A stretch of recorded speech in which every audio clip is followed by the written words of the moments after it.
अस्ति मम दिव्यानां विभूतीनां परन्तपः एष तुद्यसता प्रोक्तो विभूतेश विस्तरो मया। हम दिव्यानां विभूतीनां, दिव्य शब्द अलौकिकता विलक्षणता का द्योतक है। साधक का मन जहां चला जाए वहीं भगवान का चिंतन करने से यह दिव्यता वहीं प्रकट हो जाएगी, क्योंकि भगवान के समान दिव्य कोई है ही नहीं। देवता जो दिव्य कहे जाते हैं वो भी नित्य ही भगवान के दर्शन की इच्छा रखते हैं। नित्यम दर्शनाकांक्षा। इससे यही सिद्ध होता है कि दिव्याति दिव्य तो एक भगवान ही है। इसलिए भगवान की जितनी विभूतियां हैं तत्व वे सभी दिव्य हैं, परंतु साधक के सामने उन विभूतियों की दिव्यता तभी प्रकट होती है जब उसका उद्देश्य केवल एक भगवत प्राप्ति का ही होता है। और भगवत तत्व जानने के लिए राग द्वेष से रहित होकर उन विभूतियों में केवल भगवान का ही चिंतन करता है, वही किसी मनुष्य का या किसी जीव जंतु का सबका कल्याण कर सकता है। नान्तो अस्ति। भगवान की दिव्य विभूतियों का अंत नहीं है, कारण कि भगवान अनंत है तो उनकी विभूतियां गुण लीलाएं आदि भी अनंत है। हरि अनंत, हरि कथा अनंत। इसलिए भगवान ने विभूतियों के उपक्रम में और उपसंहार में दोनों ही जगह कहा है कि मेरी विभूतियों के विस्तार का अंत नहीं है। श्रीमद् भागवत में भगवान ने अपनी विभूतियों के विषय में कहा है कि मेरे द्वारा परमाणुओं की संख्या समय से गिनी जा सकती है, पर करोड़ों ब्रह्मांडों को रचने वाली मेरी विभूतियों का अंत नहीं पाया जा सकता। भगवान अनंत असीम और अगाध है। संख्या की दृष्टि से भगवान अनंत है, अर्थात उनकी गणना प्रारंभ तक नहीं हो सकती। सीमा की दृष्टि से भगवान असीम है। सीमा दो तरह की होती है, कालकृत और देशकृत। अमुक समय पैदा हुआ और अमुक समय तक रहेगा, यह कालकृत सीमा हुई, और यहाँ से लेकर वहां तक यह देशकृत सीमा हुई। भगवान ऐसे सीमा में बंधे हुए नहीं है। तल की दृष्टि से भगवान अगाध है। अगाध शब्द में गाध नाम तल का है, जैसे जल में नीचे का तल होता है। अगाध का अर्थ हुआ जिसका तल है ही नहीं, ऐसा अथाह गहरा का भी स्वामी कौन है? भगवान है। कौन है? भगवान है। ऐसा तुझे सता प्रोक्तम विभूति से विस्तरो मया। 18वें श्लोक में अर्जुन ने कहा कि आप अपनी दिव्य विभूतियों को विस्तार से कहिए, तो उत्तर में भगवान ने कहा कि मेरी विभूतियों के विस्तार का अंत नहीं है। ऐसा कहकर भगवान ने अर्जुन की जिज्ञासा के कारण कृपा पूर्वक अपनी विभूतियों का विस्तार से वर्णन किया, परंतु यह विस्तार केवल अलौकिक दृष्टि से ही है। इसलिए भगवान यहाँ कह रहे हैं कि मैंने यहाँ जो विभूतियों का विस्तार किया है वह विस्तार केवल तेरी दृष्टि से ही है। मेरी दृष्टि से होता विस्तार भी वास्तव में बहुत ही संक्षेप है, क्योंकि मेरी विभूतियों का अंत नहीं है। मेरी विभूतियों का अंत नहीं है। इस अध्याय में बताई गई संपूर्ण विभूतियां सबके काम नहीं आती, प्रत्युत ऐसी अनेक दूसरी विभूतियां भी काम में आती है जिनका यहाँ वर्णन नहीं होता है, नहीं हुआ है। अतः साधक को चाहिए कि जहाँ जहाँ किसी विशेषता को लेकर मन खींचता हो वहाँ वहाँ उस विशेषता को भगवान की ही माने और भगवान का ही चिंतन करे, चाहे वह विभूति यहाँ भगवान द्वारा कही गई हो अथवा न कही गई हो। गीता में भगवान ने कारण रूप से 17 विभूतियां,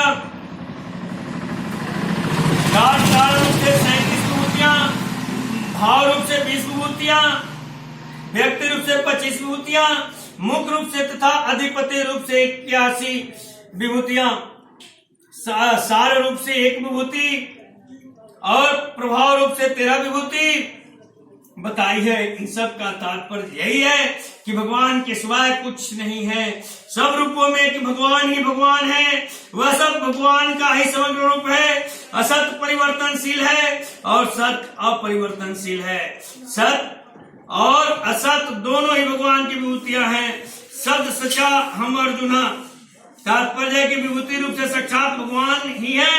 अतः जिसमें हमारा आकर्षण होता है वह वास्तव में भगवान का ही आकर्षण है, वह वास्तव में ही भगवान का आकर्षण है। परंतु भोग बुद्धि के कारण वह आकर्षण भगवत प्रेम में परिणत न होकर काम आसक्ति में परिणत हो जाता है, जो संसार में बांधने वाला है। गीता में भगवान ने ब्रह्म को भी मामा कहा है, देवताओं को भी मामा कहा है, इंद्र को भी मामा कहा है, उत्तम गति को भी मामम कहा है, क्षेत्रज्ञ को भी मामम कहा है, सबके शरीर में रहने वाले अंतर्जामी को भी मामम कहा है,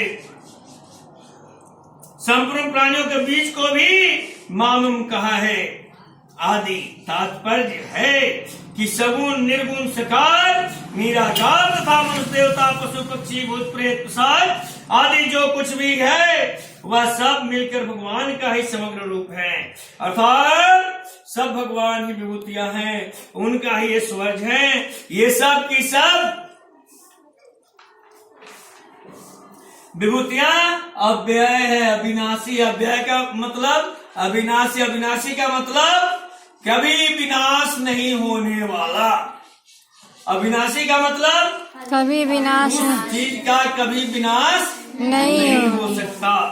जिस चीज का विनाश नहीं होता उसे हम अविनाशी कहते हैं। यहाँ शंका होती है कि जब संपूर्ण संसार ही भगवत स्वरूप है तो फिर विभूति वर्णन का तात्पर्य क्या है? इसका समाधान है कि अर्जुन का प्रश्न ही यही था कि मैं कहाँ कहाँ आपका चिंतन करूं। वास्तव में सब कुछ भगवान का समग्र रूप ही है, पर मनुष्य को जिस वस्तु में विशेषता दिखती है उस वस्तु में भगवान को देखना, उनका चिंतन करना सुगम प्रथा है, क्योंकि मन में उसकी विशेषता अंकित रहने से मन स्वतः उसमें जाता है। इसलिए भगवान ने विभूतियों का वर्णन किया है। मुख्य रूप से विभूतियों का वर्णन करते भगवान ने कहा है कि संपूर्ण प्राणियों का सृष्टि मात्र आदि मध्य तांत मैं ही हूँ और संपूर्ण जगत मेरे एक अंश में स्थित है।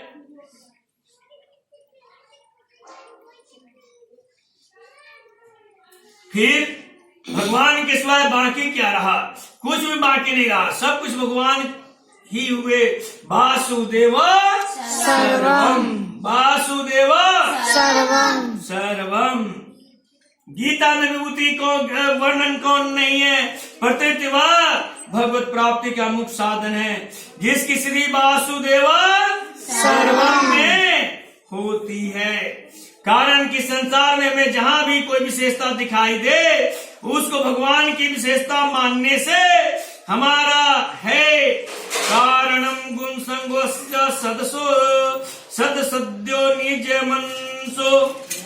अतः विभूति वर्णन का तात्पर्य संसार की सत्ता महता अल्पता को घटाकर मनुष्य को वासुदेव सर्वम का अनुभव कराना है, जो कि गीता का खास ध्येय है।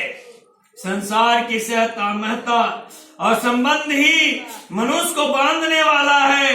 इसलिए संसार में जहां मनुष्य ज्यादा आकर्षण न होकर भगवान की सत्ता और संबंध ही आएगा। बोलिए प्रेम से कृष्ण भगवान माता राधा सम्मान